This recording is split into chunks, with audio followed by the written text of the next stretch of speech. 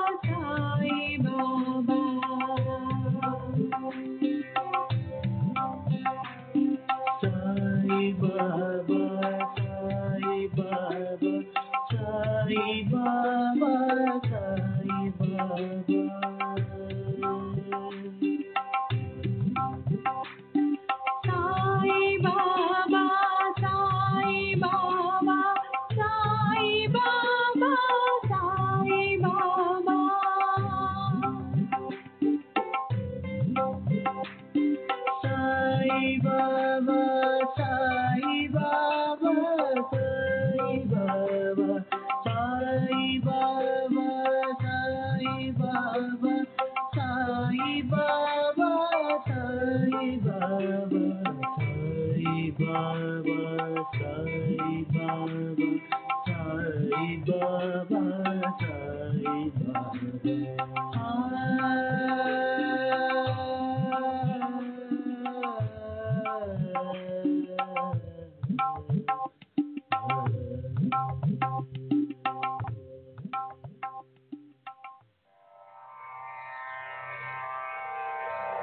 श्री सच्चिदानंद सद्गुरु साईनाथ महाराज की जय। सद्गुरु श्री साईनाथुनि शरद बाबू जी की जय।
श्री सच्चिदानंद सद्गुरु साईनाथ महाराज की जय। सद्गुरु श्री साईनाथुनि शरद बाबू जी की जय।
श्री सच्चिदानंद सद्गुरु साईनाथ महाराज की जय। सद्गुरु श्री साईनाथ शरद बाबू जी की जय। శ్రీ సాయినాథాయ నమః. శ్రీ సాయి సచ్చరిత్రము 40వ అధ్యాయము. ప్రస్తావన. దేవుగారింట ఉద్యాపన వ్రతము. హేమాడు పంత్ ఇంటికి ఫోటో రూపంలో వెళ్ళుట. ఈ అధ్యాయంలో 2 కథలు చెబుదుము. ఒకటి, దహనలో బివి దేవుగారింటికి వారి తల్లి ఆచరించిన ఉద్యాపన వ్రతమునకు బాబా వెళ్ళుట. 2, బాంద్రాలోని హేమాడు పంత్ ఇంటికి హోళీ పండుగ నాడు భోజనమునకు పోవుట. ప్రస్తావన. శ్రీ సాయి సమర్థుడు పావనమూర్తి. తన భక్తులకు ఇహపర విషయములందు తగిన సలహాలనిచ్చి జీవిత పరమావధిని పొందినట్లు చేసి వారిని సంతోషపెట్టెను. సాయి తన హస్తమును భక్తుల తలపై పెట్టి తమ శక్తులను వారిలోనికి పంపించి భేదభావమును నశింపజేసి అప్రాప్యమును ప్రాప్తింపజేయును. వారు తమ భక్తుల ఎడ భేదము లేక తమకు నమస్కరించిన వారిని ఆదరముతో అక్కున చేర్చుకునేటి వారు. వర్షాకాలంలో నదులు కలియు సముద్రము వలె బాబా భక్తులతో కలిసి తమ శక్తిని స్థాయిని శిష్యులకిచ్చును. దీనిని బట్టి ఎవరైతే భగవద్భక్తుల లీలలను పాడెదరో వారు భగవంతుని లీలలను పాడిన వారి కంటే గాని అంతకంటే ఎక్కువ గాని దేవుని ప్రేమకు పాత్రులగుదరని తెలియవలెను. ఇక ఈ అధ్యాయంలోని కథల వైపు మరలుదము. దేవుగారింట ఉద్యాపన వ్రతము. దహనలో బివి దేవుగారు మామలతదారుగా నుండెను. వారి తల్లి 25-30 నోములు నోచెను. వాని ఉద్యాపన చేయవలసి ఉండెను. ఈ కార్యంలో 100-200 మంది బ్రాహ్మణులకు భోజనం పెట్టవలసి ఉండెను. ఈ శుభకార్యములకు ముహూర్తము నిశ్చయమయ్యను. దేవుగారు బాపు సాహెబ్ జోగ్ ఒక లేఖ వ్రాసిరి. అందులో బాబా ఈ శుభకార్యములకు దయచేయవలననియు వారు రాకున్నచో అసంతృప్తికరంగా నుండుననియు వ్రాసెను. జోగ్ ఆ ఉత్తరము చదివి బాబాకు వినిపించెను. మనఃపూర్వకమైన విజ్ఞాపనను విని బాబా ఇట్లనియే: నన్నే గుర్తుంచుకుని వారిని నేను మరువను. నాకు బండి గాని, టాంగా గాని, రైలు గాని, విమానం గాని అవసరం లేదు. నన్ను ప్రేమతో పిలిచివారి యొద్దకు నేను పరుగెత్తిపోయి ప్రత్యక్షమయ్యేదను. అతనికి సంతోషమైన జవాబు వ్రాయము. నీవు, నేను, ఇంకొకరు సంతర్పణకు వచ్చేదమని వ్రాయము. జోగ్ బాబా చెప్పినది దేవుకు రాసెను. దేవుగారెంతో సంతోషించిరి. కానీ బాబా రహతా, రూయి, నీమ్గాం దాటి ప్రత్యక్షంగా ఎక్కడికి పోరని ఆయనకు తెలియను. బాబాకు అశక్యమైనదేమీ లేదు. వారు సర్వాంతర్యామి అగుటచే హఠాత్తుగా ఏ రూపంలోనైనా వచ్చి తమ వాగ్దానంలో పాలించవచ్చుననుకొనెను. ఉద్యాపన కొద్ది రోజుల ముందుగా బెంగాలీ దుస్తులను ధరించిన సన్యాసి ఒకడు గో సంరక్షణకై సేవ చేయుచు దహన్ స్టేషన్ మాస్టర్ వద్దకు చందాలు వసూలు చేయు మిషతో వచ్చెను. స్టేషన్ మాస్టరు సన్యాసిని ఊరిలోనికి పోయి మామలతదారుని కలుసుకుని వారి సహాయంతో చందాలు వసూలు చేయమనెను. అందులో మామలతదారి అతడికి వచ్చెను. స్టేషన్ మాస్టరు సన్యాసిని దేవుగారికి పరిచయమనర్చెను. ఇద్దరు ప్లాట్ఫారం మీద కూర్చుండి మాట్లాడిరి. దేవు ఊరిలో ఏదో మరొక చందా పట్టి రావు సాహెబ్ నరోత్తమ శెట్టి నడుపుతుండటే ఇంకొకటి ఇప్పుడే తయారు చేయడం బాగుండదని చెప్పి 2 లేదా 4 మాసముల పిమ్మట రమ్మనెను. ఈ మాటలు విని సన్యాసి అచ్చటి నుండి పోయాను. 1 నెల పిమ్మట ఆ సన్యాసి ఒక టాంగాలో వచ్చి 10 గంటలకు దేవుగారి ఇంటి ముందరాగాను. చందాల కొరకు వచ్చినేమో అని దేవు అనుకునేను. ఉద్యాపన కావలసిన పనులలో దేవుగారు నిమగ్నులైనడు చూచి తాను చందాల కొరకు రాలేదనియు భోజనమునికి వచ్చేదనని సన్యాసి చెప్పాను. అందుకు దేవు, మంచిది, చాలా మంచిది, మీకు స్వాగతం, ఈ గృహం మీదే అనెను. అప్పుడు సన్యాసి, 2 కుర్రవాళ్ళు నాతోనున్నారు అనెను. దేవు, మంచిది, వారితో కూడా రండు అనెను. ఇంకా 2 గంటల కాలపరిమితి ఉండుటచే వారి కొరకు ఎచ్చటికి పంపవాలని అడిగాను. సన్యాసి ఎవరిని పంపనవసరం లేదనియు తామే స్వయంగా వచ్చేదమని చెప్పారు. సరిగా 12 గంటలకు రమ్మని దేవు చెప్పాను. సరిగా 12 గంటలకు 3 వచ్చి సంతర్పణలో భోజనం చేసిన పిమ్మట వెడలిపోయారు. ఉద్యాపన పూర్తి కాగానే దేవు గారు బాబు సాహెబ్ జోకు ఉత్తరం రాశాను. అందులో బాబా తన మాట తప్పినని వ్రాసెను. జోగు ఉత్తరం తీసుకుని బాబా వద్దకు వెళ్ళెను. దానిని తెరవక మునిపే బాబా ఇట్లనెను, హా, వాగ్దానం చేసి దగా చేసి నంటున్నాడు. ఇద్దరితో కూడా నేను సంతర్పణకు హాజరైతిని, కానీ నన్ను పోల్చుకొనలేకపోయినని వ్రాయము. అటివాడు నన్ను పిలవనేలా? సన్యాసి చందాల కొరకు వచ్చనని అనుకొనిను. అతని సంశయమును తొలగించుటకే మరిద్దరితో వచ్చేదనంటిని. ముగ్గురు సరిగా భోజనం వేళకు వచ్చి ఆరగించలేదా? నా మాట నిలబెట్టుకున్నటకు ప్రాణములనైనా విడిచెదను. నా మాటలను నేనెప్పుడు పొల్లు చేయను. ఈ జవాబు జోగ్ హృదయంలో ఆనందమును కలిగజేశాను. బాబా సమాధానమంతయు దేవుగారికి వ్రాశాను. దానిని చదువుగానే దేవుకు ఆనంద బాష్పములు దొరడెను. అనవసరముగా బాబాను నిందించినందులకు పశ్చాత్తాపపడెను. సన్యాసి మొదటి రాకచే తానిట్లు మోసపోయెను. సన్యాసి చందాలకు వచ్చుట, మరిద్దరితో కలిసి భోజనములకు వచ్చేదనను మాటలు తాను గ్రహింపలేక మోసపోవుట మొదలైనవి అతనికి ఆశ్చర్యం కలిగజేశాను. భక్తులు పూర్ణముగా సద్గురువును శరణు వేడినచో వారు తమ భక్తుల ఇండ్లలో శుభకార్యములను సవ్యముగా నెరవేరునట్టు చూచెదరు అన్నది ఈ కథ వల్ల స్పష్టమవుతున్నది. శ్రీ సచ్చిదానంద సద్గురు సాయినాథ్ మహారాజ్ కీ జై. సద్గురు శ్రీ సాయినాథ్ శరద్ బాబూజీ కీ జై.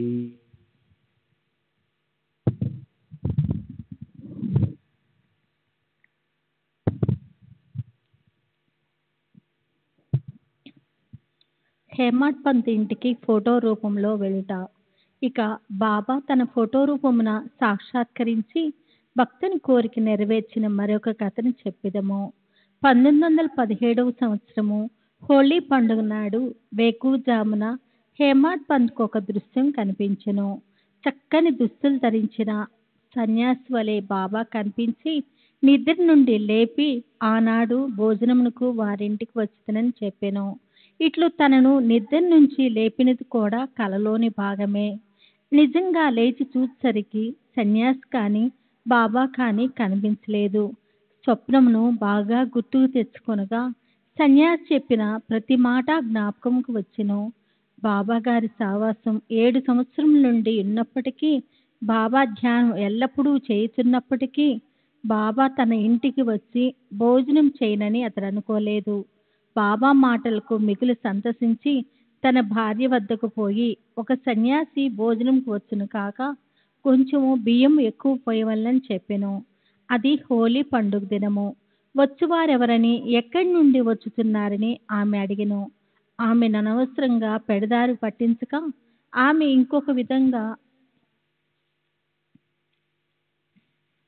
భావింపుకుంటున్నట్లు జరిగినది జరిగినట్లుగా చెప్పనిచ్చి తాను గాంచిన స్వప్నమును తెలియజేసును.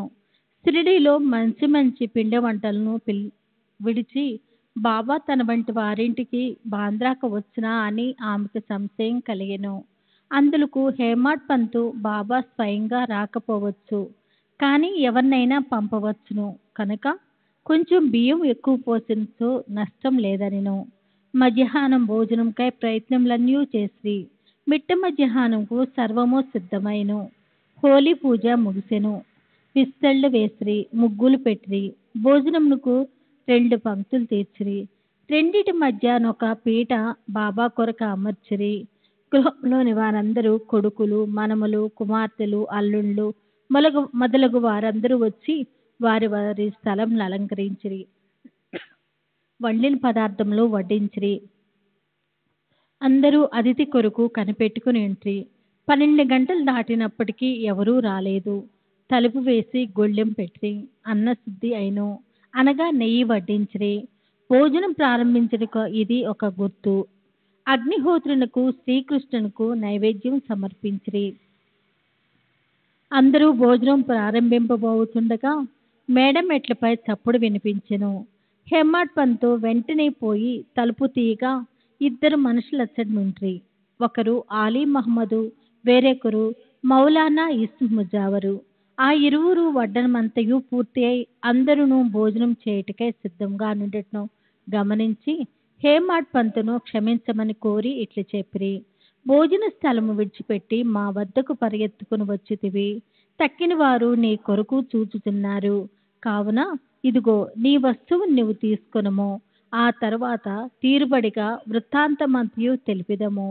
అట్లనుచు తమ చంకలోనున్న ఒక పాత వార్తాపత్రికలో కట్టిన పటమును విప్పి టేబుల్ పైన పెట్టి హేమాడ్ పంతు కాగితం విప్పు చూసేసరికి అందులో పెద్దది చక్కని సాయిబాబా పటముండెను.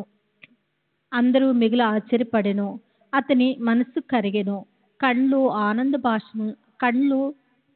మనసు కరిగెను, కండ్ల నుండి నీరు కారెను, శరీరం గగ్గర్పు చెందెను. అతడు వంగి పటంలోనున్న బాబా పాదములకు నమస్కరించెను. బాబా ఈ విధంగా తన లీలచే ఆశీర్వదించిరని అనుకొనెను. గొప్ప ఆసక్తితో నీకు ఆ పటం ఎట్లు వచ్చినని ఆలీ మహమ్మద్ని అడిగెను. అతడు ఆ పటం ఒక అంగళ్ళలో కొంటిననియు దానికి సంబంధించిన వివరములన్నీ తర్వాత తెలియజేస్తానెను. తక్కిన వారు భోజనమును కనిపెట్టుకుని నడిచే త్వరగా పొమ్మని అనెను. హేమాడ్ పంతు వారికి అభినందనలు తెలిపి భోజనశాలకు పోయెను. ఆ పటము బాబా కొరకు వేసిన పీటపై పెట్టి వండిన పదార్థములన్నీ వడ్డించి నైవేద్యం పెట్టిన పిమ్మట అందరూ భుజించి సకాలంలో పూర్తి చేసిరి. పటములో నున్న బాబా యొక్క చక్కని రూపం చూచి అందరూ అమితానంద భరితులైరి. ఇదంతయు ఎట్లు జరిగినని ఆశ్చర్యపడిరి. ఈ విధంగా బాబా హేమాడ్ పంతుకు స్వప్నంలో చెప్పిన మాటలు నెరవేర్చి తన వాగ్దానమును పాలించుకొనెను. ఆ ఫోటో వివరములు అనగా అది ఆలీ మహమ్మద్కి ఎట్లు దొరికెను, అతడు ఎందుకు తెచ్చెను, దానిని హేమాడ్ పంతుకి ఎందుకు ఇచ్చెను అన్నవి వచ్చే అధ్యాయంలో చెప్పుకుందాము. 40వ అధ్యాయము సంపూర్ణము. సద్గురు శ్రీ సాయినాథార్పణమస్తు. శుభం భవతు. శ్రీ సచ్చిదానంద సద్గురు సాయినాథ్ మహారాజ్ की जय. सद्गुरु श्री साईनाथ शरद बाबू जी की जय.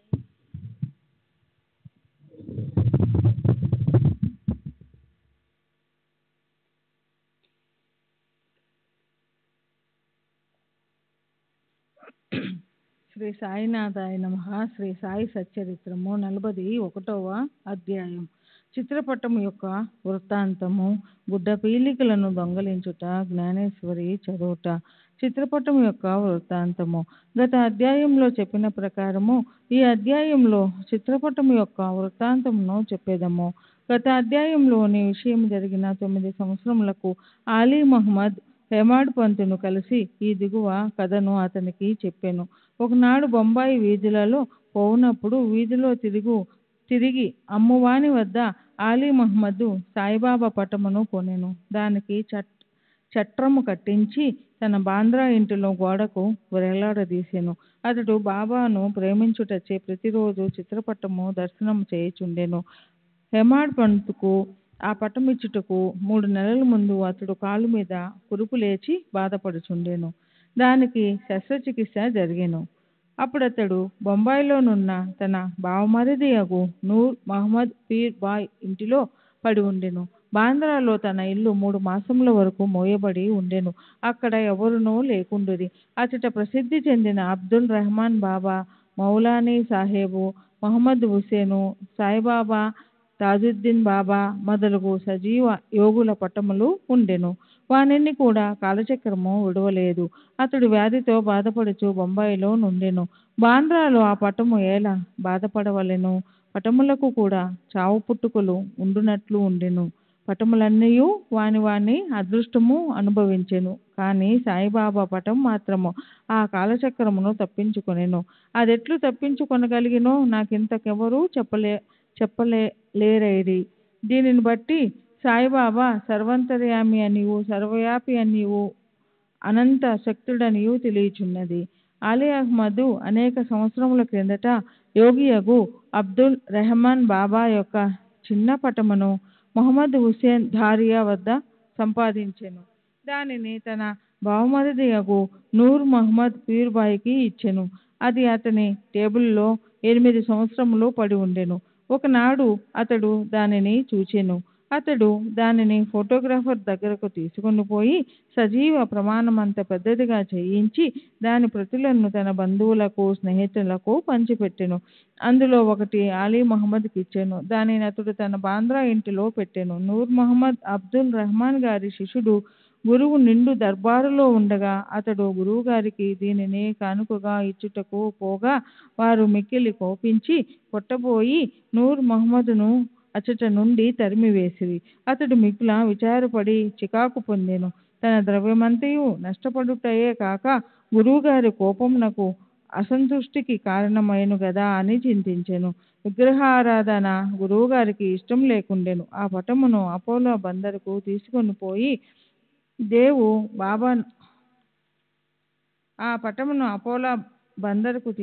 పోయి ఒక పడవను అద్దెకు కట్టించుకొని సముద్రంలోనికి పోయి దానిని అక్కడ నీళ్ళల్లో ముంచివేసెను.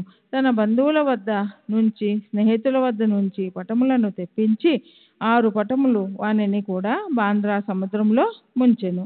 ఆ సమయమున అలీ మహమ్మదు తన బావమరిది ఇంటిలో నుండెను. యోగుల పటములను సముద్రంలో పడవేచినచో తన వ్యాధి కుదురునని బావమరిది చెప్పెను. అది విని అలీ మహమ్మదు తన మేనేజర్ను బాంద్రా ఇంటికి పంపి అక్కడున్న పటములన్నిటినీ సముద్రంలో వేయించెను.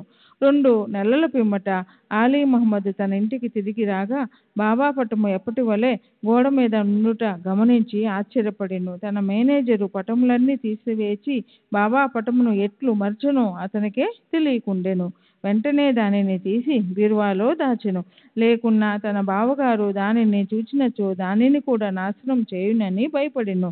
దానిని ఎవరికి ఇవ్వవలెను? దానిని ఎవరు జాగ్రత్త పరచెదరు? దానిని భద్రంగా ఎవరు ఉంచగలరు అను విషయంలో ఆలోచించుచుండగా సాయిబాబాయే ఇస్ము ముజావర్ను కలిసి వారి అభిప్రాయం ప్రకారం చేయవలసిందని తోచినట్లు చేసెను. అలీ మహమ్మదు ఇస్ము ముజావర్ను కలుసుకుని జరిగిందంతయు చెప్పెను.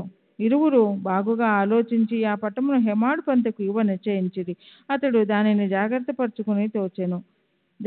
పరచునని తోచెను. ఇద్దరు హెమడ్ పంత్ వద్దకు పోయి సరైన కాలంలో దానిని బహుకరించిరి. ఈ కథను బట్టి బాబాకు భూత భవిష్యత్ వర్తమానములు తెలియననియు చాకచక్యముగా సూత్రములు లాగి తన భక్తుల కోరికలు ఎట్లు నెరవేర్చుచుండునో కూడా తెలియచున్నది. ఎవరికైతే ఆధ్యాత్మికత విషయములలో ఎక్కువ శ్రద్ధయో వారిని బాబా ప్రేమించుటే కాక వారి కష్టములను తొలగించి వారిని ఆనందభరితులుగా చేయుచుండిరని రాబోవు కథల వలన తెలియను. గుడ్డ పిల్లుకలను దొంగలించుట, జ్ఞానేశ్వరి చదువుట. బీవీ దేవు దహన్లో మమల్తాదారు. అతడు జ్ఞానేశ్వరిని ఇతర మత గ్రంథములను చదువువలనని చాలా కాలం నుండి కోరుచుండెను. భగవద్గీతపై మరాఠీ భాషలో జ్ఞానేశ్వరుడు వ్రాసిన వ్యాఖ్యయే జ్ఞానేశ్వరి. ప్రతిదినము భగవద్గీతలో ఒక అధ్యాయమును ఇతర గ్రంథముల నుండి కొన్ని భాగములను పారాయణం చేయుచుండెను.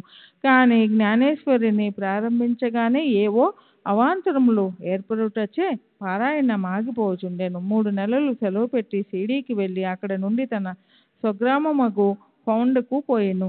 ఇతర గ్రంథములన్నీ అచట చదవగలిగెను. కానీ జ్ఞానేశ్వరి ప్రారంభించగానే ఏవో విపరీతమైన చెడ్డ ఆలోచనలు తన మనసున ప్రవేశించుటచే చదవలేకుండెను. అతడెంత ప్రయత్నించినను కొన్ని పంక్తులు కూడా చదవలేకపోయాను. కాబట్టి బాబా తనకు ఆ గ్రంథమందు శ్రద్ధ కలుగజేసినప్పుడే దానిని చదువుమని వారి నోట వెంట వచ్చినప్పుడే దానిని ప్రారంభించదననియు అంతవరకు దానిని తెరువుననియు నిశ్చయం చేసుకొనెను. అతడు 1914వ సంవత్సరము ఫిబ్రవరి నెలలో కుటుంబ సహేతంగా షిరిడీ వెళ్ళెను. అక్కడ ప్రతి దినము జ్ఞానేశ్వరి చదువుచుండిన వారనియు బాబు సాహెబ్ జోగు దేవుగారిని అడిగెను. దేవు తనకు అట్టి కోరిక కలదనియు కానీ దానిని చదువుటకు శక్తి చాలకుండాననియు బాబా ఆజ్ఞాపించినచో దానిని ప్రారంభించదననియు చెప్పాను. అప్పుడు జోగు తన ఒక పుస్తకమును తీసుకుని బాబాకి ఇచ్చినచో దానిని వారు తాకి పవిత్రం చేసి ఇచ్చిదరనియు అప్పటి నుండి నిరాటకరంగా చదువువచ్చుననియు దేవుకు సలహా ఇచ్చెను. బాబాకు తన ఉద్దేశము తెలియను కనుక దేవుగారు అట్లు చేయుటకు అంగీకరించలేదు. బాబా తన కోరికను గ్రహించలేరా? దానిని పారాయణ చేయమని స్పష్టంగా ఆజ్ఞాపించలేరా అనెను. దేవు బాబాను దర్శించి ₹1 దక్షిణ ఇచ్చెను. బాబా 20 రూపాయలు దక్షిణ అడుగగా దానిని చెల్లించెను. ఆనాటి రాత్రి బాలకరాముడును వానిని కలుసుకొని అతడు బాబా యందు భక్తిని వారి అనుగ్రహమును ఎట్లు సంపాదించినని ప్రశ్నించెను. మరుసటి దినము హారతి పిమ్మట అంతయు తెలిపిదనని అతడు బదులిచ్చెను. ఆ మరుసటి దినము దర్శనం కొరకు దేవు వెళ్ళగా బాబా అతనిని 20 రూపాయలు దక్షిణ ఇమ్మనెను. వెంటనే దేవు దానిని చెల్లించెను. మసీదు నిండా జనులు నిండి ఉండుటచే దేవు ఒక మూలకు పోయి కూర్చుండెను. బాబా అతనిని పిలిచి శాంతంగా తన దగ్గర కూర్చొనమనియు దేవు అట్లానే చేసెను. మధ్యాహ్నారతి పిమ్మట భక్తులందరూ పోయి తర్వాత దేవు బాలకరామును చూసి అతని పూర్వ వృత్తాంతంతో పాటు బాబా అతనికి ఏమి చెప్పెనో ధ్యానం ఎట్లు నేర్పెరో అని అడుగగా బాలకరాముడు వివరములు చెప్పుటకు సిద్ధపడెను. అంతలో బాబా చంద్రు అను కుష్ఠరోగ భక్తుణ్ణి పంపి దేవుణ్ణి తీసుకొని రమ్మనెను. దేవు బాబా వద్దకు పోగా ఎవరితో ఏమి మాట్లాడుచుంటివి అని బాబా అడిగాను. బాలకరామునితో మాట్లాడుచుంటున్ననియు బాబా కీర్తి వినుచుంటున్ననియు అతడు చెప్పెను. తిరిగి బాబా 25 రూపాయలు దక్షిణ అడిగాను. వెంటనే దేవు సంతోషంతో దక్షిణ చెల్లించెను. అతనిని బాబా లోపలకు తీసుకొని పోయి స్తంభం వద్ద కూర్చుండబెట్టి నా గుడ్డ పీలికలను నాకు తెలియకుండా దొంగలించితివేలా అనెను. శ్రీ సచ్చిదానంద సద్గురు సాయినాథ్ మహారాజ్ కీ జై. సద్గురు శ్రీ సాయినాథ్ శరత్ బాబూజీ. గుడ్డ పీలికల గురించి కూర్చి ఏమీ తెలియకుండెను. బాబా అతన్ని ఎదుకమనెను. అతడు వెదికెను, కానీ అతడు ఏమీ దొరకలేదు. బాబా కోపగించి ఇట్లనెను, ఇక్కడ ఇంకెవ్వరూ లేరు, నీవొక్కడివే దొంగవు. ముసలితనముచే వెంట్రుకలు పండినప్పటికీ ఇచ్చటికి దొంగిలించుటకు వచ్చితివా అని కోపగించెను. బాబా మతి చెడిన వాని వలె తిట్టి కోపగించి చివాట్లు పెట్టెను. దేవు నిశ్శబ్దముగా కూర్చుండెను. దేవు తాను సటకా దెబ్బలు కూడా తిననేమో అనుకొనెను. 1 గంట తర్వాత బాబా అతన్ని వాడాకు వెళ్ళమనెను. దేవు అచ్చటికేగి జరిగినదంతయు జోగుకు బాలకరామునకు తెలియజేసెను. సాయంకాలం అందరినీ రమ్మని బాబా కబురు పంపెను. ముఖ్యముగా దేవుని రమ్మనెను. నా మాటలు వృద్ధిని బాధించి ఉండవచ్చును గాని అతడు దొంగిలించుడిచే నేనట్లు పలకవలసి వచ్చినని బాబా నుడివెను. తిరిగి బాబా 12 రూపాయల దక్షిణ అడిగెను. దేవు దానిని వసూలు చేసి చెల్లించి సాష్టాంగ నమస్కారం చేసెను. బాబా ఇట్లనెను, ప్రతిరోజు జ్ఞానేశ్వరుని చదువుము, పోయి వాడాలో కూర్చుందము. ప్రతి నిత్యము కొంచెమైనను క్రమము తప్పక చదువుము. చదువునప్పుడు దగ్గరనున్న వారికి శ్రద్ధాభక్తులతో బోధపరిచి చెప్పుము. నీకు నేను జల్తారు సెల్లానిచ్చుటకు ఇచ్చట కూర్చుని ఉన్నాను. ఇతరుల వద్దకు పోయి దొంగిలించిది వేళ నీకు దొంగతనమునకు అలవాటు పడవలనని అమ్మదా. బాబా మాటలు విని దేవు సంతసించెను. బాబా తనను జ్ఞానేశ్వరు ప్రారంభించమని ఆజ్ఞాపించిననియు తనకు కావలసినదేదో అది దొరికిననియు అప్పటి నుండి తాను సులభముగా చదవగలననియు అనుకొనెను. తిరిగి బాబా పాదములకు సాష్టాంగ నమస్కారం అనర్చెను. తాను శరణవేడెను కనుక తనను బిడ్డగా నుంచి జ్ఞానేశ్వరి చదువుట్లో తోడ్పడవలసిందనియు బాబాను వేడుకొను. పీలికలు దొంగిలించుట అనగానేమో దేవు అప్పుడు గ్రహించెను. బాలకరామును ప్రశ్నించుట ఏ గుడ్డ పీలికలు దొంగిలించుట. బాబా కట్టి వైఖరి ఇష్టం లేదు. నీ ఏ ప్రశ్ననైనను సమాధానం ఇచ్చుటకు తామే సిద్ధముగా నుండిది. ఇతరులను నడుగట బాబాకి ఇష్టం లేదు. అందుచే అతన్ని బాధించి చికాకు పెట్టును. అదియునుగాక ఇతరులను అడగకుండా బాబానే సర్వము అడిగి తెలుసుకునవలననియు ఇతరులను ప్రశ్నించుట నిష్ప్రయోజనమనియు చెప్పెను. దేవు ఆ తిట్లను ఆశీర్వాదములుగా భావించి సంతృష్టితో ఇంటికి పోయెను. ఆ సంగతి అంతటితో సమాప్తం కాలేదు. బాబా చదువుమని ఆజ్ఞాపించి ఊరుకొనలేదు. 1 సంవత్సరంలోపుగా బాబా దేవు వద్దకు వెళ్ళి అభివృద్ధి కనుగొన్ను. 1914వ సంవత్సరము ఏప్రిల్ నెల 2వ తేదీ గురువారం ఉదయము బాబా స్వప్నంలో సాక్షాత్కరించి పై అంతస్తులో కూర్చుండి జ్ఞానేశ్వరి బోధపడుచున్నదా లేదా అని అడిగెను. లేదు అని జవాబిచ్చెను. బాబా ఇంకా ఎప్పుడు తెలుసుకుందవు? దేవు కళ్ళు తడిపెట్టుకొని నీ కృపను వర్షింపనిదే పారాయణము చికాకుగానున్నది, బోధపడుట చాలా కష్టముగానున్నది. నేను దీనిని నిశ్చయముగా చెప్పుచున్నాను అనెను. బాబా, చదువునప్పుడు నీవు తొందరపడుచున్నావు. నా ముందర చదువుము, నా సమక్షమున చదువుము. దేవు, ఏమి చదువువలను? బాబా, ఆధ్యాత్మిక చదువుము. పుస్తకం తీసుకుని వచ్చుటకు దేవు వెళ్ళెను. అంతలో మెలకు వచ్చి కళ్ళు తెరిచెను. ఈ దృశ్యమును చూసిన పిమ్మట దేవుకి ఎంతయో ఆనందము సంతోషము కలిగిను. చదువరులే గ్రహింతురుగాక. 41వ అధ్యాయము సంపూర్ణము. సద్గురు సాయినాథార్పణమస్తు. శుభం భవతు. శ్రీ సచ్చిదానంద సద్గురు సాయినాథ్ మహారాజ్ की जय। सद्गुरु श्री సాయినాథుని శరత్ బాబూజీ की जय। శ్రీ సాయినాథాయ నమః। శ్రీ సాయి చరిత్రము 42వ అధ్యాయము బాబా సమాధి చెందుటను ముందుగా సూచించుట, రామచంద్ర తాతయ్య కోతే పాటీలు మరణం తప్పించుట, లక్ష్మీబాయి సింధేకు దానము, బాబా సర్వజీవ వ్యాపి. ఈ అధ్యాయములో బాబా తమ దేహమును చాలించిన వృత్తాంతము వర్ణించితము. గత అధ్యాయంలో చెప్పిన లీలలు బాబా కృపయను కాంతిచే ఐహిక జీవితమందలి భయము నెటుల త్రోసివేయగలమో, మోక్షమునకు మార్గము ఎట్లు తెలియకొనగలమో, మన కష్టములను సంతోషమును ఎట్లు మార్చగలమో చెప్పును.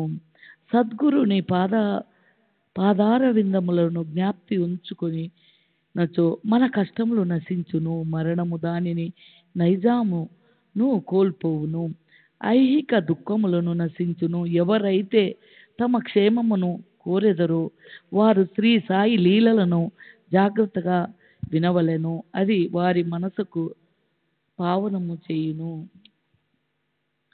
బాబా సమాధి చెందుట ముందుగా సూచించుట. చదువులు ఇంతవరకు బాబా జీవిత కథలను వింటిరి. ఇప్పుడు వారు మహాసమాధిని ఎట్లు పొందిరో వినుదురుగాక. 1918 సెప్టెంబర్ 28వ తేదీ బాబాకు కొంచెము జ్వరము తగిలెను. జ్వరము 2-3 దినములుండెను. కానీ అటు తర్వాత బాబా భోజనము మానెను. అందుచేత క్రమముగా బలహీనులైరి. 17వ రోజు అనగా 1918 సంవత్సరం అక్టోబర్ 15వ తేదీ మంగళవారం 2:30 బాబా భౌతిక శరీరమును విడిచిరి. ఈ విషయము 2 సంవత్సరముల ముందే బాబా సూచించిరి. కానీ అది ఎవరికీ బోధపడలేదు. అది ఇట్లు జరిగెను. 1916వ సంవత్సరం విజయదశమి నాడు సాయంకాలము గ్రామంలోని వారందరూ శ్రీములంగమున మునర్చి తిరిగి వచ్చుచుండగా బాబా హఠాత్తుగా కోపోద్రిక్తులై శ్రీములంగమును మనగా గ్రామపు సరిహద్దును దాటుట.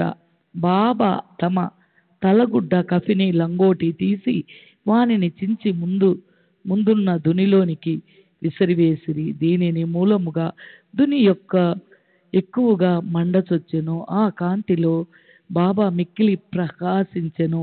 బాబా అక్కడ దిగంబరులై నిలచి ఎర్రగా మండుచున్న కండ్లతో బిగ్గరగా ఇట్లు అర్చెను, ఇప్పుడు సరిగా గమనించు, నేను హిందువునా మహమ్మదీయున్నో చెప్పుడు. అసట్నున్న ప్రతివాడు గడగడ వణికిపోయెను. బాబా వద్దకు పోవుటకెవ్వరుకును సాహసించలేకపోయింది. కొంతసేపటికి బాగోజీ సింధే కుష్ఠరోగ భక్తుడు ధైర్యంతో దగ్గరకు పోయి లంగోటిని కట్టి ఇట్లనెను, బాబా సీమలోంగమ్మ నాడు ఇదంతయు ఏమి? ఈరోజు నా సీమోల్లంఘనము అనుచు బాబా సటకాతో నేలపై కొట్టెను. బాబా రాత్రి 11 గంటల వరకు శాంతించలేదు. ఆ రాత్రి చావడి ఉత్సవము జరుగునో లేదో అని అందరూ సంశయించిరి. 1 గంట తర్వాత బాబా మామూలు స్థితికి వచ్చాను. శ్రీ సచ్చిదానంద సద్గురు సాయినాథ్ మహారాజ్ కీ జై. సద్గురు సాయినాథుని శరణు బాబు.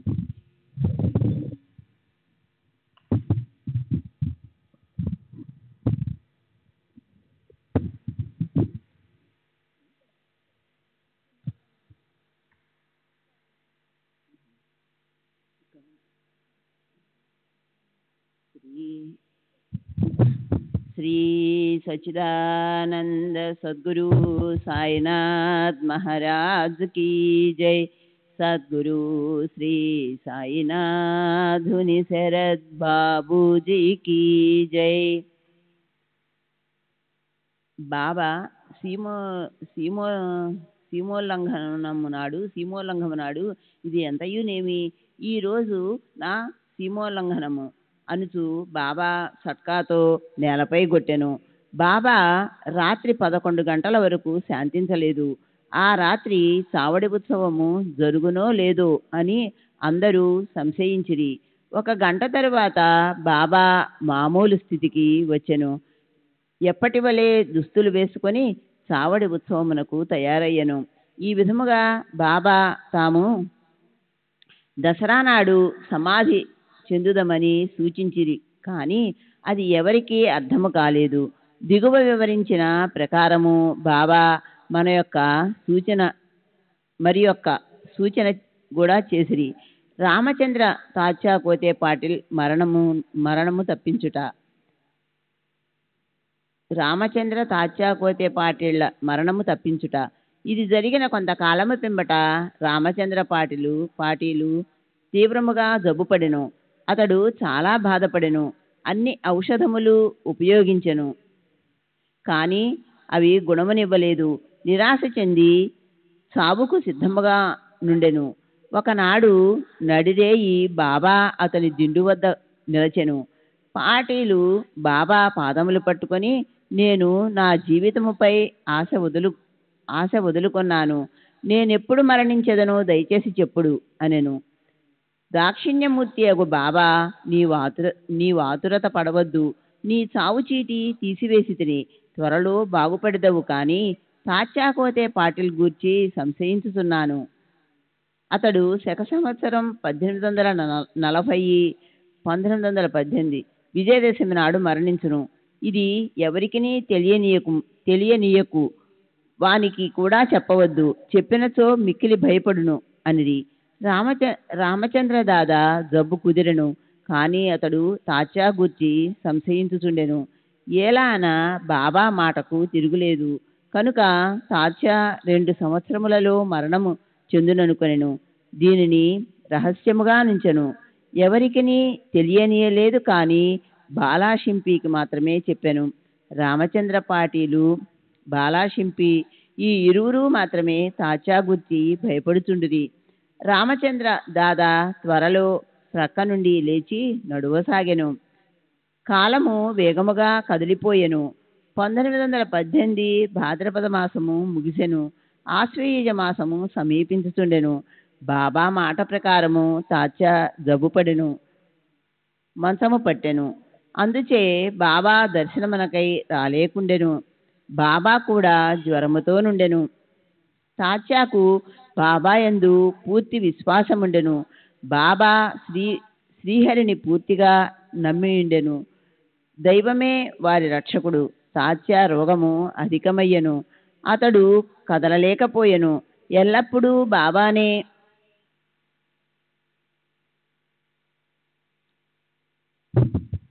స్మరించుచుండెను. బాబా పరిస్థితి కూడా క్షీణించెను. విజయదశమి సమీపించుచుండెను. రామచంద్ర దాదాయు బాలాషింపియు తాత్యా గుర్చి మిగుల భయపడిరి. వారి శరీరములు వణకదొచ్చెను.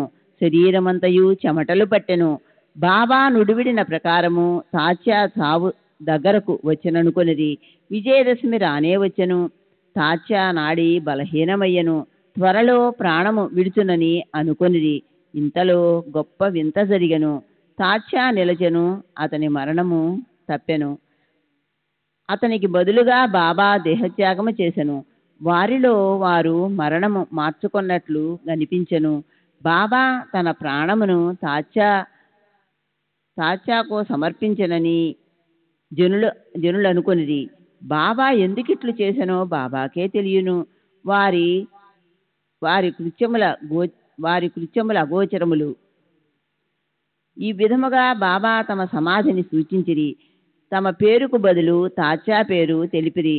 ఆ మరుసటి ఉదయము అనగా అక్టోబర్ 16వ తేదీన పండరీపురములో దాసగనుకు బాబా స్వప్నమున సాక్షాత్కరించి ఇట్లనిది, మసీదు కూలిపోయినది, వర్తకులు నన్ను చాలా చికాకు పెట్టిరి, కనుక ఆ స్థలము విడిచిపెట్టినాను. ఈ సంగతి నీకు తెలియజేయుటకై వచ్చినాను. వెంటనే ఇక్కడకు పొమ్ము. నన్ను చాలినన్ని పుష్పములచే గప్పుము. షిరిడి నుంచి వచ్చిన ఉత్తరము వలన కూడా దాసగునికి సంగతి తెలిసెను. అతను వెంటనే శిష్యులతో షిరిడీ చేరెను. భజన కీర్తన ప్రారంభించెను. బాబాను సమాధి చేయుటకు ముందు రోజంతయు భగవన్నామస్మరణ చేసెను. భగవన్నామస్మరణ చేయుచు ఒక చక్కని పువ్వుల హారమును స్వయముగా గుచ్చి దానిని బాబా సమాధిపై వేసెను. బాబా పేరుతో అన్నదానము చేసెను. లక్ష్మీబాయి షిండేకు దానము. దసరా లేదా విజయదశమి హిందువులకు గొప్ప శుభ సమయము. ఈ దినమున బాబా సమాధి చెందుటకు నిశ్చయించుకొనుట మిగుల సవ్యముగానున్నది. కొన్ని దినముల నుండి వారు వ్యాధిగ్రస్తులుగా నుండిరి, లోపల మాత్రము పూర్ణ చైతన్యులుగా నుండిరి. చివర సమయమప్పుడు హఠాత్తుగా ఎవరి సాయము లేకుండా లేచి కూర్చొండి మంచి స్థితిలో నున్నట్లు గనపడిరి. అపాయ స్థితి దాటినదని, బాబా కోలుకొనుచుండెనని అందరు అనుకొనిరి. తాము త్వరలో సమాధి చెందెదమని బాబాకు తెలియను. కాన లక్ష్మీబాయి షిండేకు కొంత ద్రవ్యమును దానము చేయ నిశ్చయించుకొనిది. శ్రీ సచ్చిదానంద సద్గురు సాయినాథ్ మహారాజ్ కీ జై. సద్గురు శ్రీ సాయినాథుని శరత్ బాబూజీ కీ జై. శ్రీ సచ్చిదానంద సద్గురు సాయినాథ్ మహారాజ్ కీ జై. సద్గురు శ్రీ సాయినాథ్ శరత్ బాబూజీ కీ జై.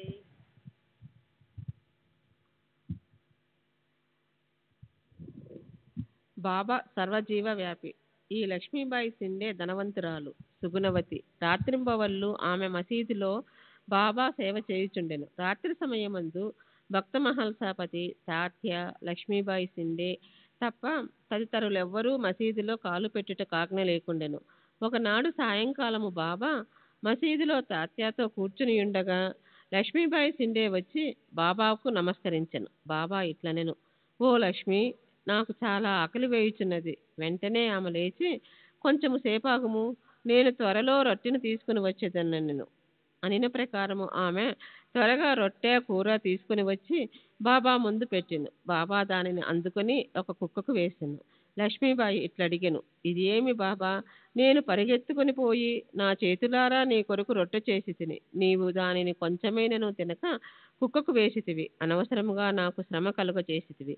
అందుకు బాబా ఇట్లు సమాధానమిచ్చెను, అనవసరముగా విచారించదవేళ, కుక్క ఆకలి తీర్చుట నా ఆకలి తీర్చుట వంటిది. కుక్కకు కూడా ఆత్మ కలదు. ప్రాణులు వేరు కావచ్చును, కానీ అందరి ఆకలి ఒకటియే. కొందరు మాట్లాడగలరు, కొందరు మూగవాని వలె మాట్లాడలేరు. ఎవరైతే ఆకలితో నున్నవారికి భోజనము పెట్టెదరో వారు నాకు అన్నము పెట్టినట్లే. దీనినే గొప్ప నీతిగా ఎరుగుము. ఇది చాలా చిన్న విషయము గాని బాబా దాని వల్ల గొప్ప ఆధ్యాత్మిక సత్యమును బోధించి ఇతరులకెట్టి బాధయు కలగకుండా నిత్య జీవితములో దానిని ఆచరణలో పెట్టుట ఎటులో చూపించిరి. ఆనాటి నుండి లక్ష్మీబాయి రొట్టె పాలు భక్తి ప్రేమలతో బాబాకు పెట్టుచుండెను. బాబా మెచ్చుకుని ఎంతో ప్రేమతో తినుచుండెడివారు. అందులో కొంత తాను తిని మిగతా రాధాకృష్ణమాయికి పంపుచుండెదు. ఆమె బాబా భుక్తశేషమునే ఎల్లప్పుడూ తినుచుండెను. ఈ రొట్టె కథను విషయాంతరముగా భావించరాదు. దీనిని బట్టి బాబా సర్వజీవుల యందు గలడని తెలుసుకొనగలము. బాబా సర్వవ్యాపి, చావు పుట్టుకలు లేనివారు, అమరులు. శ్రీ సచ్చిదానంద సద్గురు సాయినాథ్ మహారాజ్ కీ జై. సద్గురు శ్రీ సాయినాథ్ బాబూజీ కీ జై.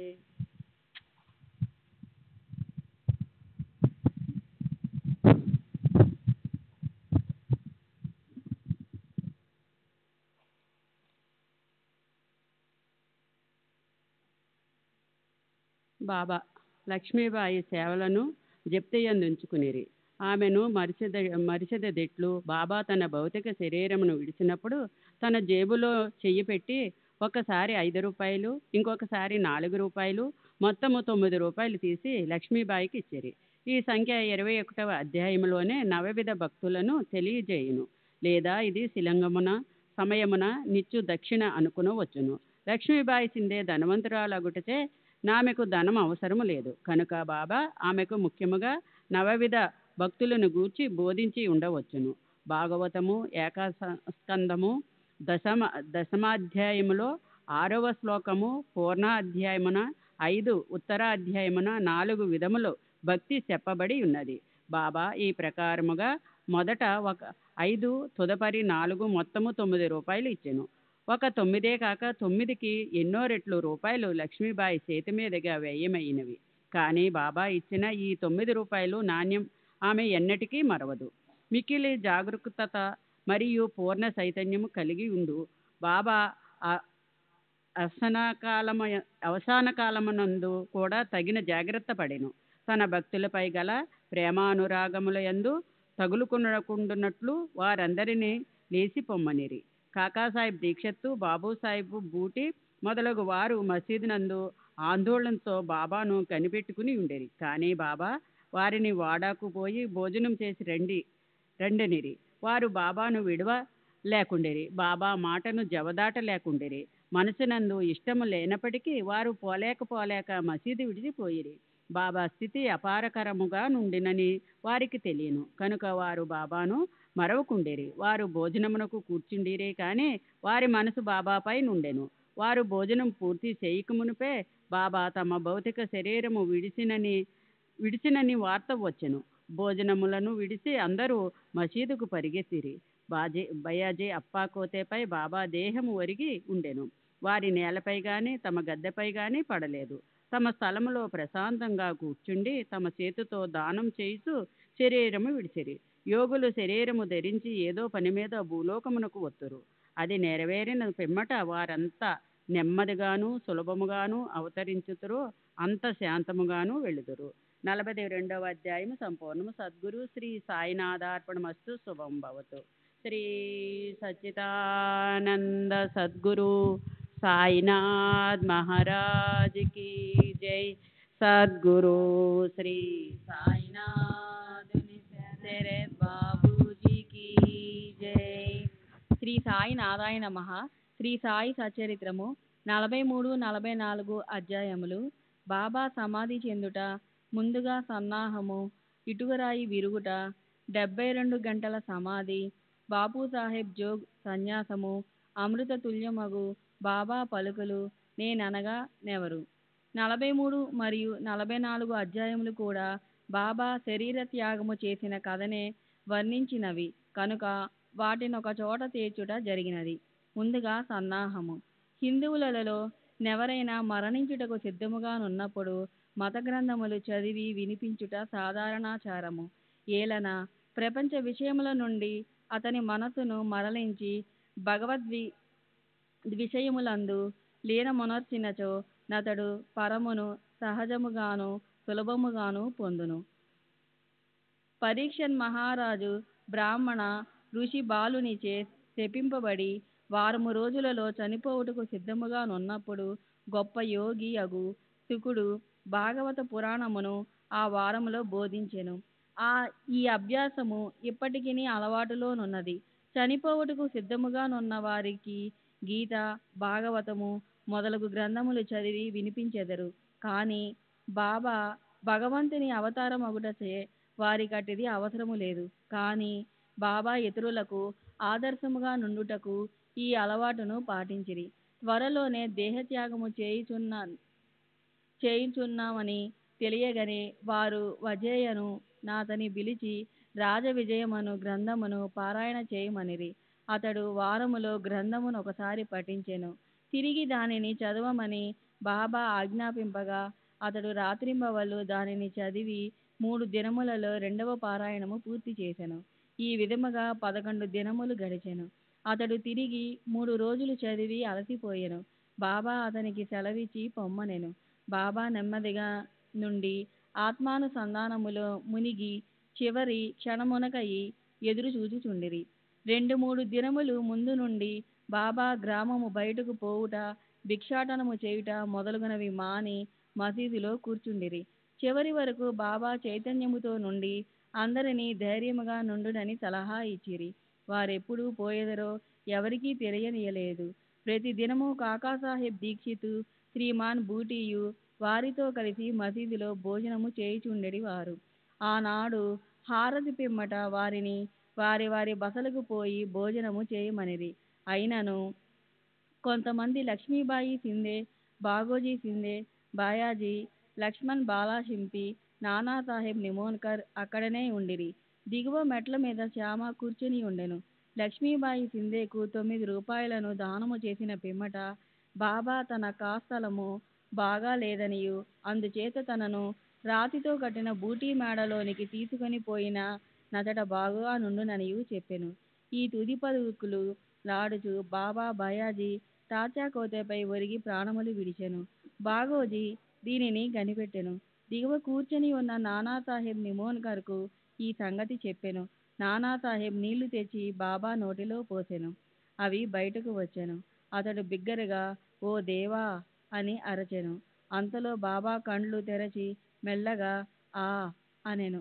బాబా తమ భౌతిక శరీరమును విడిచి పెట్టెనని తేలిపోయెను. బాబా సమాధి చెందెనను సంగతి షిరిడీ గ్రామంలో కార్చిచ్చు వలె వ్యాపించెను. ప్రజలందరూ స్త్రీలు, పురుషులు, బిడ్డలు మసీదుకు పోయి ఏడవసాగిరి. కొందరు బిగ్గరగా నేర్చిరి, కొందరు వీధులలో నేర్చుచుండిరి, కొందరు తెలివి తప్పి పడిరి. అందరి కండ్ల నుండి నీరు కాలువల వలె పారుచుండెను. అందరూ విచారగ్రస్తులైరి. కొందరు సాయిబాబా చెప్పిన మాటలు జ్ఞాపకము చేసుకొని మొదలెడిరి. మునుముందు 8 ఏండ్ల బాలునిగా ప్రత్యక్షమయ్యేదనని బాబా తమ భక్తులతో చెప్పిరని ఒకరనిరి. ఇవి యోగీశ్వరుని వాకులు కనుక నెవరును సందేహింపనక్కరలేదు. ఏలన కృష్ణావతారములో శ్రీ మహావిష్ణువే కార్యయే యొనర్చెను. సుందర శరీరముతో ఆయుధములు గల చతుర్భుజములతో శ్రీకృష్ణుడు దేవకీదేవికి కారాగారమున 8 ఏండ్ల బాలుడిగానే ప్రత్యక్షమయ్యను. ఆ అవతారమున శ్రీకృష్ణుడు భూమి భారమును తగ్గించెను. ఈ అవతారము భక్తులనుద్ధరించుటకై వచ్చినది కనుక సంశయింప కారణమేమున్నది? యోగుల జాడ లగమ్య గోచరములు. సాయిబాబాకు తమ భక్తులతోడి సంబంధ నీ యొక్క జన్మతోడిదే కాదు, అది కడచిన దెబ్బది 2 జన్మల సంబంధము.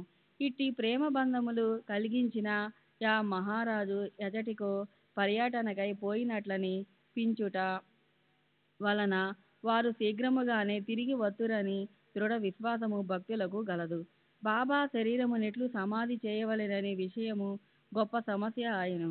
కొందరు మహమ్మదీయులు బాబా శరీరమును ఆరు బయట సమాధి చేసి దానిపై గోరీ కట్టవలెననిరి. కుశాల్ చందు, అమీర్ శక్కర్ కూడా ఈ అభిప్రాయమునే వెలిబుచ్చిరి. కానీ రామచంద్ర పాటిల్ అను గ్రామ మునసబు గ్రామములోని వారందరితో నిశ్చితమైన దృఢ కంఠస్వరముతో మీ ఆలోచన నాకు సమ్మతము కాదు. బాబా శరీరము రాతివాడలో పెట్టవలసినదే అనెను. అందుచే గ్రామస్తులు 2 వర్గాలుగా విడిపోయి ఈ వివాదము 36 గంటలు జరిపిరి. శ్రీ సచిదానంద సద్గురు సాయినాథ్ మహారాజ్ की जय. साईनाथ शरद बाबूजी की जय. బుధవారం ఉదయము గ్రామంలోని జ్యోతిష్కుడును శ్యామకు మేనమామయ్యకు లక్ష్మణ్ మామ జోషికి బాబా స్వప్నంలో కనిపించి చేయి పట్టి లాగి ఇట్లనెను, త్వరగా లెమ్ము, బాబుసాహెబు నేను మరణించితిని అని అనుకుంటున్నాడు. అందుచే అతడు రాడు. నీవు పూజ చేసి కాగడ హారతి ఇమ్ము. లక్ష్మణ్ మామ సనాతనాచార పరాయణుడైన బ్రాహ్మణుడు. ప్రతిరోజు ఉదయం బాబాను పూజించిన బిమ్మట తక్కిన దేవతలను పూజించుచుండేవాడు. అతనికి బాబా యందు పూర్ణ భక్తి విశ్వాసములుండెను. ఈ దృశ్యమును చూడగానే పూజా ద్రవ్యముల పళ్ళెమును చేతి ధరించి మౌల్వీలు ఆటంకపరచుచున్నను పూజను హారతిని చేసిపోయాను. మిట్ట మధ్యాహ్నము బాబుసాహెబ్ జోగ్ పూజా ద్రవ్యములతో అందరితో మామూలుగా వచ్చి మధ్యాహ్న ఆరతి నెరవేర్చెను. బాబా తుది పలుకులను గౌరవించి ప్రజలు వారి శరీరమును వాడలో నుంచుటకు నిశ్చయించి అచటి మధ్య భాగమున త్రవ్వుట ప్రారంభించిరి. మంగళవారము సాయంకాలము రహతా నుండి సబ్ ఇన్స్పెక్టర్ వచ్చెను. ఇతరులు తెక్కిన స్థలముల నుండి వచ్చిరి. అందరూ దానిని ఆమోదించిరి. ఆ మరుసటి ఉదయము అమీర్ భాయ్ బొంబాయి నుండి వచ్చెను. కోపరగావ్ నుండి మామల్తదారు వచ్చెను. ప్రజలు భిన్నాభిప్రాయములతో ఉన్నట్లు తోచెను. కొందరు బాబా శరీరమును బయటనే సమాధి చేయవలనని పట్టుబట్టిరి. కనుక మామల్తదారు ఎన్నిక ద్వారా నిశ్చయించవలనను. వాడ ఉపయోగించుటకు 2 రెట్ల కంటే ఎక్కువ ఓట్లు వచ్చెను. అయినప్పటికీ జిల్లా కలెక్టర్తో సంప్రదించవలనని అతడెనెను. కనుక కాకా సాహెబ్ దీక్షిత్ అహ్మద్ నగర్ పోర్టుకు సిద్ధపడిను. ఈ లోపల బాబా ప్రేరణ వల్ల 2వ పార్టీ యొక్క మనస్సు కరిగెను. అందరూ ఏకగ్రీవంగా బాబాను వాడలో సమాధి చేయుటకు అంగీకరించిరి. బుధవారము సాయంకాలము బాబా శరీరమును ఉత్సవముతో వాడకు తీసుకుని పోయిరి. మురళీధరుని కొరకు కట్టిన చోట శాస్త్రోక్తముగా సమాధి చేసిరి. యథార్థముగా బాబాయే మురళీధరుడు, వాడ దేవాలయమయ్యను. అది ఒక పూజా మందిరమయ్యను. అనేక మంది భక్తులు అచ్చటకు పోయి శాంతి సౌఖ్యములు పొందుచున్నారు. ఉత్తర క్రియలు బాబా సాహెబ్ బాటే ఉపాసిని బాబా నెరవేర్చిరి. ఉపాసిని బాబా బాబాకు గొప్ప భక్తుడు. ఈ సందర్భంలో ఒక విషయము గమనించవలను. ప్రొఫెసర్ నార్కే కథనం ప్రకారము బాబా శరీరము 36 గంటలు గాలి పట్టినప్పటికీ అది బిగిసిపోలేదు. అవయములన్నీ సాగుచుండెను. బాబా కపిని చింపకుండా సులభంగా తీయగలిగిరి. ఇటుకరాయి విరుగుట. బాబా భౌతిక శరీరమును విడిచుటకు కొన్ని దినముల ముందు ఒక దుశ్శకునమయ్యను. మసీదులో ఒక పాత ఇటుక ఉండెను. బాబా దానిపై చేయి వేసి ఆనుకొని కూర్చుండువారు. రాత్రులందు దానిపై ఆనుకొని యాస్తనస్తులగుచుండిరి. అనేక సంవత్సరములు ఇట్లు గడిచెను. బాబా ఒకనాడు మసీదులో లేనప్పుడు ఒక బాలుడు మసీదును శుభ్రపరచుచు దానిని చేతితో పట్టుకొని ఉండగా అది చేతి నుండి జారి క్రింద పడి 2 ముక్కలైపోయాను. ఈ సంగతి బాబాకు తెలియగానే వారు మిగులు చింతించి ఇట్లనిది, ఇటుక కాదు, నా అదృష్టమే ముక్కలు ముక్కలుగా విరిగిపోయినది. అది నా జీవితపు తోడు నీడ. దాని సహాయము వలననే నేను ఆత్మానుసంధానము చేయుచున్నడి వాడను. నా జీవితమునందు నాకెంత ప్రేమయో దాని యందు నాకంత ప్రేమ. ఈ రోజు అది నన్ను విడిచినది. ఎవరైనా ఒక ప్రశ్న అడగవచ్చును, బాబా నిర్జీవియగు ఇటుక కోసం ఇంత విచారపడనేలా? అందులకు హేమడ పంతు ఇట్లా సమాధానమిచ్చెను. యోగులు బీదవారికి నిస్సహాయులకు సహాయం చేయుటకై అవతరించెదరు. వారు ప్రజలతో కలిసి మసలునప్పుడు ప్రజల వలె నటింతురు. వారు మనవలే బాహ్యమునకు నవ్వెదరు, ఆడెదరు, ఏడ్చెదరు. కానీ లోపల వారు శుద్ధ చైతన్యులై వారి కర్తవ్య విధులను నెరుగుదురు. 72 గంటల సమాధి. ఇటుక విరటికు 32 సంవత్సరములకు పూర్వము అనగా 1896 సంవత్సరములో బాబా సీమోల్లంఘనము చేయు ప్రయత్నించెను. ఒక మార్గశిర పూర్వమి నాడు బాబా ఉబ్బస వ్యాధితో మిక్కిలి బాధపడుచుండెను. దానిని తప్పించుకున్నటకై బాబా తన ప్రాణమును పైకి తీసుకుని పోయి సమాధిలో ఉండవలను అనుకోను. భక్త మహల్సభలతో ఇట్లైంది, నా శరీరమును 3 రోజుల వరకు కాపాడుము. నేను తిరిగి వచ్చినట్లయితే సరే, లేని ఎడల నా శరీరము నెదురుగానున్న ఖాళీ స్థలములో పాతిపెట్టి గుర్తుగా 2 జెండాలను పాతుము అని స్థలమును చూపిరి. ఇట్లనుచు రాత్రి 10 గంటలకు బాబా క్రింద కూలెను. వారి ఊపిరి నిలిచిపోయెను. వారి నాడి కూడా ఆడకుండెను. శరీరములో నుండి ప్రాణము పోయినట్లుండెను. ఊరి వారందరూ అచ్చట చేరి న్యాయ విచారణ చేసి బాబా చూపిన స్థలములో సమాధి చేయుటకు నిశ్చయించిరి. కానీ మహల్సపతి అడ్డగించెను. తన ఒడిలో బాబా శరీరము నుంచుకొని 3 రోజులు అట్లే కాపాడుచూ కూర్చుండెను. 3 దినముల పిమ్మట తెల్లవారుజామున 3 గంటలకు బాబా శరీరములో ప్రాణమున్నట్లు కనిపించెను. ఊపిరి ఆడనారంభించెను. కడుపు కదిలెను. కండ్లు తెరిచెను. కాళ్ళు చేతులు సగదీచు బాబా లేచెను. దీన్ని బట్టి చదువురులు ఆలోచించిన విషయమేమన్నా, బాబా 3 మూరల శరీరమా లేక లోపలున్న ఆత్మయా? పంచభూతాత్మకు శరీరము నాశనమగును. శరీరం అశాశ్వతము గాని లోపలనున్న ఆత్మ పరమసత్యము, అమరము, శాశ్వతము. ఈ శుద్ధ సత్మయే బ్రహ్మము. అదియే పంచేంద్రియములను మనస్సును స్వాధీనమందుకున్నది, పరిపాలించున్నది. అది ఏ సాయి. అది ఏ ఈ జగత్తునందు గల వస్తువులన్నింటి యందు వ్యాపించి ఉన్నది. అది లేని స్థలము లేదు. అది తాను సంకల్పించుకున్న కార్యమును నెరవేర్చుటకు భౌతిక శరీరము వహించును. దానిని నెరవేర్చిన పిమ్మట శరీరమును విడిచెను. సాయి ఎల్లప్పుడూ ఉండువారు. అట్లనే పూర్వము గాండగాపురములో వెలిసిన దత్తదేవుని అవతారమగు శ్రీ నరసింహ సరస్వతియు వారి సమాధి చెందుట బాహ్యమునకే కాని సమస్త చేతనా చేతనములందు కూడా నుండి వారిని నియమించువారును పరిపాలించువారును వారే. ఈ విషయము ఇప్పటికిని సరస్వ శరణాగతి చేసిన వారికిని మనస్ఫూర్తిగా భక్తితో పూజించు వారికిని అనుభవనీయమైన సంగతి. ప్రస్తుతము బాబా రూపము చూడ వీలు లేనప్పటికీ మనము షిరిడీకి వెళ్ళినచో వారి జీవితమెత్తు పటము మసీదులోనున్నది. దీన్ని శ్యామరావు జైకర్ అను గొప్ప చిత్రకారుడును బాబా భక్తుడును వ్రాసి ఉన్నాడు. భావుకుడు భక్తుడు అయిన ప్రేక్షకునికి ఈ పటము ఈనాటికి బాబాను భౌతిక శరీరంతో చూచినంత తృప్తి కలుగు చేయను. బాబాకు ప్రస్తుతము భౌతిక శరీరము లేనప్పటికీ వారక్కడనే కాక ప్రతి చోటు నివసించుచు పూర్వము వలనే తమ భక్తులకు మేలు చేయుచున్నారు. బాబా వంటి యోగులు ఎన్నడూ మరణించరు. వారు మానవుల వల్లే కనిపించినను నిజముగా వారే దైవము. శ్రీ సచ్చిదానంద సద్గురు సాయినాథ్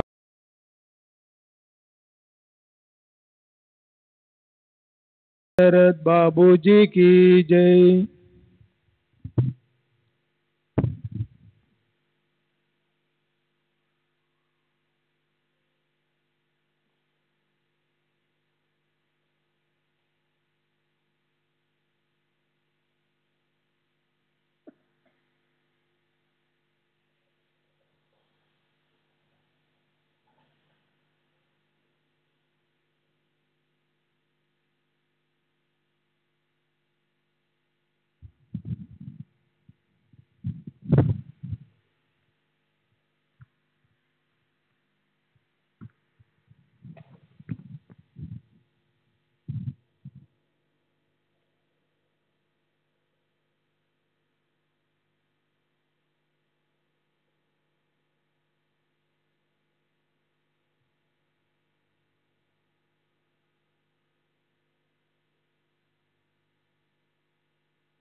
श्री सच्चिदानंद सद्गुरु साईनाथ महाराज की जय.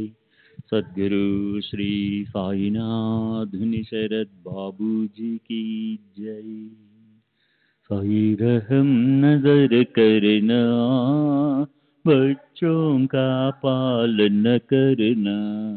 साई रहम नजर करना, बच्चों का पालन करना. जाना तुमने जगत पसारा, सब ही झूठ जमाना. जाना तुमने जगत पसारा, सब ही झूठ जमाना. साई रहम नजर करना, बच्चों का पालन करना. साई रहम नजर करना, बच्चों का पालन करना. मैं अंधा हूँ बंदा आपका, मुझसे पद दिखलाना. मैं अंधा हूँ बंदा आपका, मुझसे पद दिखलाना. साई रहम नजर करना, बच्चों का पालन करना. साई रहम नजर करना, बच्चों का पालन करना. दासगणों कहे अब क्या बोलूं, थक गई मेरी रसना. दासगणों कहे अब क्या बोलूं, थक गई मेरी रसना, साई रहम नजर करना, बच्चों का पालन करना, साई रहम नजर करना, बच्चों का पालन करना, रहमो नजर करो अब मोरे साई, तुम बिना नहीं मुझे माँ बाप बाई, रहमो नजर करो मैं अंधा हूँ बंदा तुम्हारा, मैं अंधा हूँ बंदा तुम्हारा, मैं ना जानू, मैं ना जानू, मैं ना जानू, अल्लाह इलाही, रहमो नजर करो, रहमो नजर करो अब मोरे साई, तुम बिना नहीं मुझे माँ बाप बाई, रहमो नजर करो काली जमाना मैंने गमाया, काली जमाना मैंने गमाया, साथी आखिर का, साथी आखिर का, साथी आखिर का, तुम बिना कोई, रहमो नजर करो, रहमो नजर करो अब मोरे साई, तुम बिना नहीं मुझे माँ बाप बाई, रहमो नजर करो अपने मस्जिद का झाड़ू गणो है, अपने मस्जिद का झाड़ू गणो है, मालिक हमारे, मालिक हमारे, मालिक हमारे, तुम बाबा साई, रहमो नजर करो, रहमो नजर करो अब मोरे साई, तुम बिना नहीं मुझे माँ बाप बाई, रहमो नजर करो। श्री सच्चिदानंद सद्गुरु साईनाथ महाराज की जय। सद्गुरु श्री साईनाथ निशरद बाबू जी की जय।